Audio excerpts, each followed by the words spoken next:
మందగమనముతో నడిచే ఆర్థిక వ్యవస్థలు కుంటుతూ నడిచేటటువంటి దేశ ప్రగతితో ఎప్పుడూ ఉన్నప్పుడు ఈ దేశంలో చదువుకున్నటువంటి విద్యావంతులైనటువంటి వాళ్ళు ఈ దేశం మీద విరక్తితో ఉద్యోగ ఉపాధి అవకాశాల కోసం యూరప్ దేశాలకి వలసపోతారు. దాన్నే మేధో వలస అంటారు.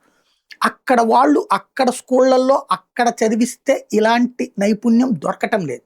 అలాగే అక్కడ 6 గంటలు పని చేస్తే వామ్మో అనుకునే రోజుల నుంచి ఇక్కడ 12 గంటలు కాదు 18 గంటలు పని చేయమన్నా చిన్నపాటి నిట్టూర్పు లేకుండా పని చేసేటటువంటి వాళ్ళు 4 రూపాయలు ఎక్కువ వస్తుందంటే 24 గంటలు కూడా పని చేయడానికి సిద్ధపడే యువతరం భారతదేశపు సొంతం.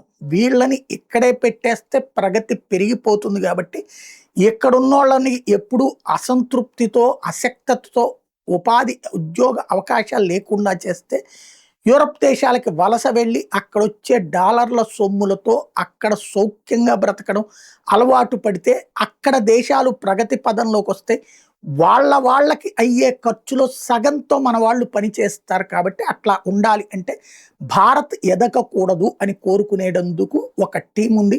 అదే సోరోస్ టీం. ఆ సోరోస్ టీం డబ్బులతో నడిచేటటువంటి వాడు ఇక్కడ కేజ్రీవాల్. ఆ కేజ్రీవాల్తో పాటు ఉండే టీం అంతా కూడా ఈ పెట్టుబడిదారీ వ్యవస్థనే పడికట్టు పదం వాడే వామపక్ష భావజాలిక భాష తరహాలోని ఉండేటటువంటి ఆయా వర్గాల యొక్క కుట్రల్ని భారత్లో ఇంప్లిమెంట్ చేస్తూ ఉంటారు.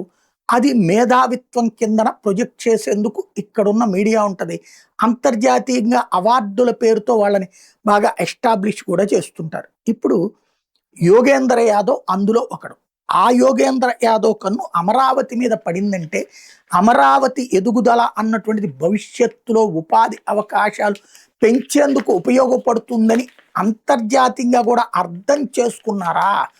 దాంతో దీన్ని నాశనం చేయడానికి సోరోస్ వాళ్ళ కుట్రలు ఇక్కడ దాకా వచ్చినయ్యా అన్నది డౌట్. ఎందుకంటే తాజాగా రాజధాని అమరావతి పేరిట దేశంలోనే అతిపెద్ద భూదోపిడీ జరుగుతుందని ప్రముఖ సామాజికవేత్త ప్రొఫెసర్ యోగేంద్ర యాదవ్ పేర్కొన్నారు. రాజధాని పేరుతో 3 పంటలు పండే పొలాలు లాక్కోవడం సమంజసం కాదన్నారు.